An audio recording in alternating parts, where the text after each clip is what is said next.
করে এই সেম কাজটাই করা হবে। পরবর্তীতে আসলে মসফেট। মসফেট একটা ট্রানজিস্টরের নাম। এরপর কনভার্ট হয়ে আসলো কি এলডি। কি আসলো এলডিও। এখন ঘটনা হলো এই এলডিওর মূলত কাজটা কি, এটা হলো মূলত বিষয়। এলডিওর কাজ হচ্ছে আপনার এর চারটা টার্মিনাল থাকে। কয়টা থাকে? চারটা টার্মিনাল। আর এই মাঝখানে এই অংশটুকু এটা কিন্তু গ্রাউন্ডের। এখন এইখান থেকে একটা ইনপুট ভোল্টেজ আসবে, কারণ ইনপুট ভোল্টেজ ভিপিএস, তাই না? আচ্ছা, এখান থেকে আউটপুট হবে। এটা হচ্ছে এনাবেল, এটা হচ্ছে ইএন সিগন্যাল। বুঝতে পারছেন কি signal? EN signal. EN signal. আর এই ইএন সিগন্যালটা আসে কার কাছ থেকে? সিপিইউর কাছ থেকে। সিপিইউর কাছ থেকে। সিপিইউর কাছ থেকে ইএন সিগন্যাল আসলো, আর এটা হচ্ছে গ্রাউন্ডের লাইন, মানে নেগেটিভ লাইন। এখন ঘটনা হলো এইখান থেকে ভোল্টেজ ইনপুটে এইখানে এসে দাঁড়ায় থাকবে। কি থাকবে? দাঁড়ায় থাকবে। যখন ইএন সিগন্যালটা পাবে তখন এই ভোল্টেজটা এই পাল্টে আউট। এখন মনে করেন আমার ভিপিএস ভোল্ট কত? আপনি বললেন ভিপিএস ভোল্ট কত? পেছনে আচ্ছা 4.2 বসেন। আর এখানে ধরেন আউটপুট হলো প্রয়োজন অনুসারে, ধরেন কোনো জায়গায় 2.8, কোনো জায়গায় মনে করেন 3.3, এরকম যার যেটা প্রয়োজন সেই অনুসারে কি করবে? Voltage output. এখন ঘটনা হলো যে এইখানে ভোল্টেজ দাঁড়ায় থাকবে, ইএন সিগন্যাল যখন আসবে তখন এই পাশে আউটপুট হবে। এখন এই ফিলোসফিটা কেন বানানো হয়েছিল? বানানো হয়েছিল এই কারণে, ধরেন আমার ক্যামেরা সেকশন, তারপরে অন্যান্য যে অডিও সেকশন, এরকম অনেক সেকশন আছে আপনাদের সার্কিট বোর্ডে। এখন মনে করেন আমার ক্যামেরা সেকশনে ডিরেক্ট লাইন দেওয়া আছে, আর ক্যামেরা তো রাত দিন 24 ঘন্টা অন থাকবে না?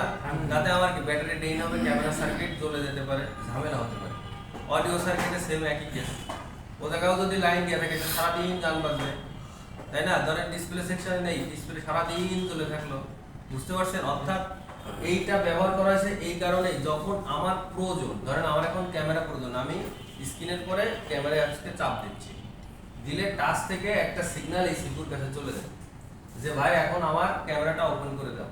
তখন সিপিইউ এলডিও কে সিগন্যাল দেয় যে তুমি এখন ভোল্টেজ প্রেরণ করো। ও তখন ভোল্টেজ আউটপুটে ক্যামেরা দিবে। বুঝতে পারছেন? ধরেন এখানে ক্যামেরা,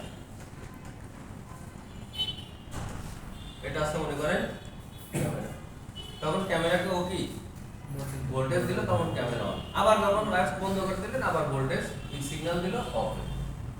অর্থাৎ এতে কি হয়, আপনার সার্কিট বোর্ডটা ব্যাটারি ড্রেনের হাত থেকে, বা ব্যাটারি ধরেন ড্রেন প্লাস সার্কিট বোর্ড যাতে নষ্ট না হয়, দ্রুত নষ্ট যাতে না হয়, এই কারণে আমাদের এই এলডিওটা মোবাইল কি মানে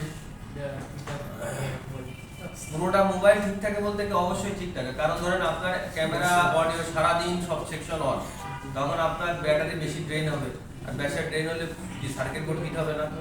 হিট হলে তো আপনার ফোনেরই ক্ষতি হবে। বুঝতে পারছেন? তাহলে কি স্যার এখানে ইনপুট যায় সব সময় থাকবে, ইনপুট এখানে দাঁড়াই থাকবে, দাঁড়ায় থাকবে, সিপিইউ সিগন্যাল দিবে, এনেবল দিবে। হ্যাঁ, সিপিইউ ইনেবল, সিপিইউ যে সিগন্যালটা দেয় এটাকে ইনেবল বা ইএন সিগন্যাল বলে। ইএন যাওয়ার পরে হচ্ছে ইএন যাওয়ার পরে এখান থেকে আউটপুট হয়, মানে ইনপুট থেকে আউটপুট হবে। হ্যাঁ ইনপুট থেকে আউটপুট হবে, ভোল্টেজটা একটু হবে, এর আগে যাইতে পারবে না। তাহলে কি লাভটা আমার কি হলো? লাভটা হলো যে আমি যখন যে সেকশনের প্রয়োজন সেকশন আমার মতো করে ব্যবহার করব।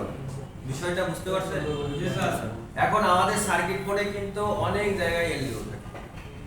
এখন বর্তমানে কস্ট কাস্টিং করার জন্য, মানে খরচ বাঁচানোর জন্য কোম্পানি কি করে, পাওয়ার আইসির ভিতরে এই এলডিও এমবেডেড করে দেয়, এবং একটা পাওয়ার আইসির ভিতরে সর্বনিম্ন 23টা, সর্বোচ্চ 27টা, 23 থেকে 27টা এলডিও থাকে।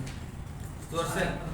এখন কোন ফোনে দেখবেন যে একটু দামি ফোনে, যাদের একটু প্রায় ধরেন 50-এর উপরে, এদের দেখবেন কি পাওয়ার আইসি বা 50-এর নিচে অনেকে করে, যার কস্ট কাস্টিং যার যেমন, দেখবেন যে সাব পাওয়ার আইসিও থাকে, 2-3টাও থাকে।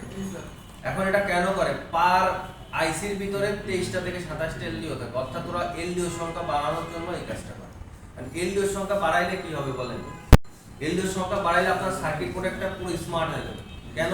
কারণ আপনার যত বেশি এলডিও তত বেশি আপনি প্রয়োজন অনুসারে সব জায়গায় ভোল্টেজ দিতে পারবেন। হ্যাঁ, এক একটাই 23টা থেকে 27টা থাকে। এখন দুটো থাকলে কত? 23 দুগুণে কত? 46। এখন বলেন যে বোর্ডের 46টা এলডিও আর যে বোর্ডের 23টা এলডিও, তাহলে অবশ্যই 46টা এলডিও যেটা সেটা অবশ্যই ভালো। কারণ কি আপনি তখন কি করতে পারেন, এক এক মানে পার সেকশনে প্রত্যেক লাইনের জন্য এলডিও ব্যবহার করতে পারেন আলাদা আলাদা। তাহলে কি হবে, আপনি যখন যেখানে প্রয়োজন আপনি দিতে পারলেন, ভোল্টেজ দিতে পারলেন, তখন কি হলো আপনার ব্যাটারি ড্রেন কম হলো, সার্কিট বোর্ড গরম কম হলো, মানে একটা স্মার্ট হয়ে গেল।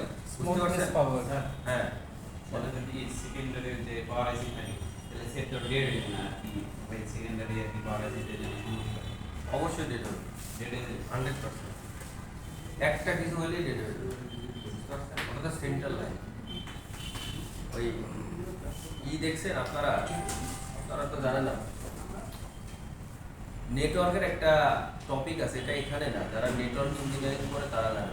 এটা আমরা যারা বড় বড় কোম্পানি দেখবেন কি, যে আমি কম্পিউটার এখানে কাজ করতেছি, একই সার্ভার সবাই একই কাজ করে। উনি একটা কাজ করলে উনি যদি সিস্টেম লস করে আমারও সিস্টেম লস হয়ে যাবে। এটা একটা বাস টপোলজি বলে। বুঝতে পারছেন? যারা আইসিটি করছেন বা ইন্টারনেট করছেন একে বলে বাস টপোলজি। এখন এরা একটা বাস টপোলজির মতো থাকে, সবাই একটা সার্ভারের সাথে একটা কানেক্টেড, সবাই একই সার্ভারের সাথে কানেক্টেড, একজন উল্টোপাল্টা করলে সব শেষ। সব শেষ। বুঝতে পারছেন? যারা সফটওয়্যার প্রোগ্রামিং করে, সফটওয়্যার কোম্পানি, এরাও একই সিস্টেমে কাজ করে। এই জন্য এদের যথেষ্ট প্রশিক্ষণ দেওয়ার পরে তারপরে কিন্তু চাকরিতে নেয়, হুটহাট করে দাঁড়িয়ে নেয় না। কারণ ওদের একটা প্রজেক্ট রেডি করতে ধুম করে কেউ কোডিং মেরে দিল, এর মানে জায়গায় সব প্রজেক্ট শেষ। বুঝতে পারছেন? যাই হোক, এখন এইটা হচ্ছে আমার কি এলডিওর কাজ। এখন বলেন এই এলডিও বুঝতে পারবেন না পারবেন না? খুব কঠিন বিষয়, হ্যাঁ? পারবেন না? একদম সিম্পল বিষয়। এখন স্যামসাং এর কিছু বোর্ডে আপনি দেখবেন যে এলডিও বাইরে আছে, বা আপনাদের এই বোর্ডেও আছে। অনেক বোর্ডে আপনি বাইরে এক দুটো এলডিও পাবেন, আর ম্যাক্সিমামই থাকে